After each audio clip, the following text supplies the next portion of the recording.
இருக்காங்க. இதுக்கெல்லாம் மறுப்பு சொல்லி பேசணும். நிறைவு பேச்சாளர், மிகச்சிறந்த பேச்சாளர், கவிஞர் அன்பு தம்பி எபனேசன் அவர்கள் வருகிறார்கள். நடுவர் அவர்களே, மனைவி அமைவதெல்லாம் இறைவன் கொடுத்த வரம். இது பழமொழி. மனைவி அமைதியாயிருப்பதெல்லாம் இறைவனுக்கே கிடைக்காத வரம். இதுதான் இன்றைய புதுமொழி. சபாஷ். நடுவர் அவர்களே, கடவுள்களுக்கு கூட மனைவிகள் அமைதியாய் அமையவில்லை. கடவுள்களுக்கே அந்த நிலைமை என்றால் இன்றைய கணவர்களுக்கு எந்த நிலைமை என்பதை யோசித்து பார்க்கணும்.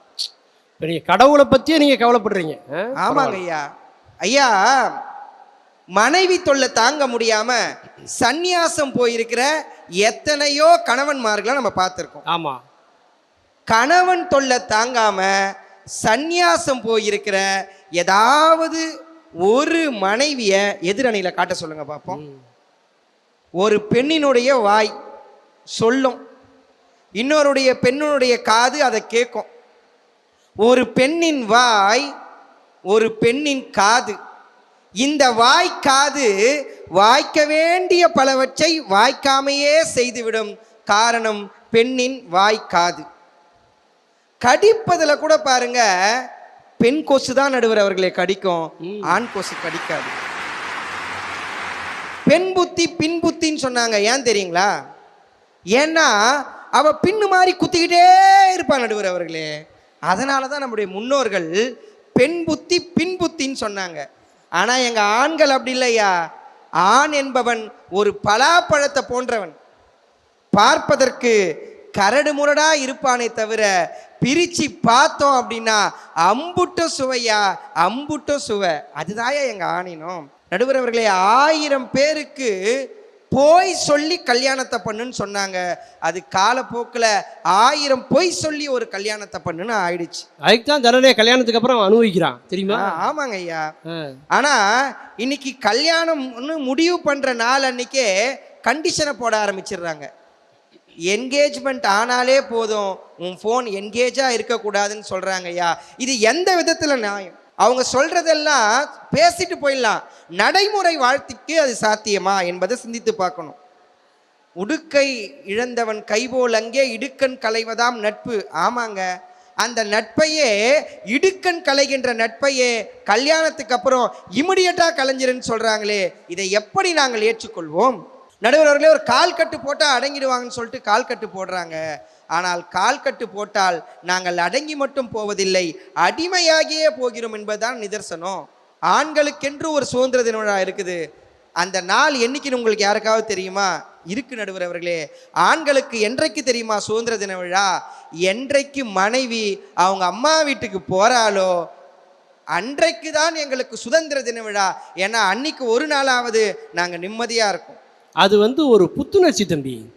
ஒரே நேரத்தில் கணவன் மனைவி 2 பேருக்கும் புத்துணர்ச்சி வேணும்னா அந்த மனைவி அவங்க அம்மா வீட்டுக்கு போனால் போதும். அவங்களுக்கும் ஒரு ரெஃப்ரெஷ்மெண்ட்டு, இவருக்கும் ஒரு ரெஃப்ரெஷ்மெண்ட். நிறைய பேருக்கு அட்வர்டைஸ்மெண்ட் தான் சோறே போடுது, அது தெரியுமா உங்களுக்கு? இவங்க சீரியல் பார்த்துக்கிட்டே இருப்பாங்க. எப்போ அட்வர்டைஸ்மெண்ட் வருதோ அப்போதான் முதக்கா சோறு. அடுத்த அட்வர்டைஸ்மெண்ட் வர வரைக்கும் காத்திருக்கணும். எதுக்கு தெரியுங்களா? மறுக்கா சோத்துக்கு. இப்படிதான் எங்களுடைய வாழ்க்கை சென்று கொண்டிருக்கிறது. சுதந்திரம் என்பது என்ன? எங்களுக்கு பிடித்ததை எங்களுக்கு பிடிச்ச மாதிரி வைக்கிறதுக்கு தான். ஒரு செல்போனில் டிபியே நம்ம சுதந்திரத்துக்கு வைக்க முடியல. ஒரு துணி கடைக்கு போனால் என்னைக்காவது நமக்கு ட்ரெஸ் எடுத்துட்டு அவங்க அதுக்கு மேட்சிங் எடுத்திருக்காங்களா நடுவர் அவர்களே? வீட்டில் மிச்ச மீதியே நமக்காக தான் கடவுளே படைச்ச மாதிரி சொல்லுவாங்களே. ஒரு ஃபோனில் டிபி வைக்கிறதுக்கும் ஒரு ட்ரெஸ்ஸில் மேட்சிங் பார்க்கறதுக்கு கூட நமக்கு சுதந்திரம் இல்லைன்னா இவங்களை என்ன நடுவர்களே நம்ம சுதந்திரம் இன்னைக்கு இருக்குன்னு சொல்ல முடியும்? இந்த உலகத்திலே திருப்தியே படுத்த முடியாத ஒரு மனித இனம் இருக்கு அப்படின்னா அது யாருன்னா மனைவிகள் தான். நீங்க எதை வேணா சொல்லுங்களேன், இது அப்படி அது இப்படின்னு குறையா சொல்லிக்கிட்டு நம்மளை குறையினுடைய குன்றுக்கே ஏற்றி நிற்க வைக்கிறது யாருன்னா இந்த பெண்கள் மட்டும்தான். அப்படிதான் நம்முடைய வாழ்க்கையே போயிட்டு இருக்கு. ஒரு சேஞ்சுக்கு ஹோட்டலில் போய் சாப்பிட்லாமா அப்படின்னு கூப்பிட்டேன். சரி போகலாங்கன்னு சொல்லியாச்சு. ஹோட்டலில் போய் உட்காந்துங்க. என்னம்மா ஆர்டர் பண்ணலான்னா, ஏங்க உங்கள் சுதந்திரம், நீங்கள் ஆர்டர் பண்ணுங்க அப்படின்னு என் மனைவி சொன்னான். ஃப்ரைட் ரைஸ் அப்படின்னு. ஏங்க ஃபாஸ்ட் ஃபுட்லாம் சாப்பிடக்கூடாது உங்களுக்கு தெரியாதான்னா. பரோட்டா அப்படின்னு கேட்டேன். மைதாங்க உடம்புக்கு ரொம்ப கெடுதி. சரி, இந்த சாம்பார் சாதம், தயிர் சாதம் அதெல்லாம் என்னங்க, வெஜ்ஜு நான்வெஜ்ஜில் சாப்பிடுங்க. சரி, இந்த இட்லி, பூரி, தோசை, பொங்கல், வடை, ஏங்க இதெல்லாம் வீட்லேயே சாப்பிட்ருக்கலாங்களே. அப்போ நீயே ஏதாவது சொல்லுமா? ஏங்க சாப்பாடுன்றது உங்கள் சுதந்திரங்க, நீங்கள் ஆர்டர் பண்ணுங்க. தெரியுதுங்களா எங்கள் சுதந்திரம் எப்படி இருக்குன்னு? இப்படித்தான் நாங்கள் சிக்கி தவித்து கொண்டிருக்கின்றோம் நடுவர் அவர்களே. இப்படித்தான் எங்களுடைய வாழ்க்கையும் போய் கொண்டிருக்கிறது. கணவனே கண் கண்ட தெய்வம் என்பது அந்த காலம், கணவன் அந்தோ பாவம் என்பதுதான் இந்த காலம்.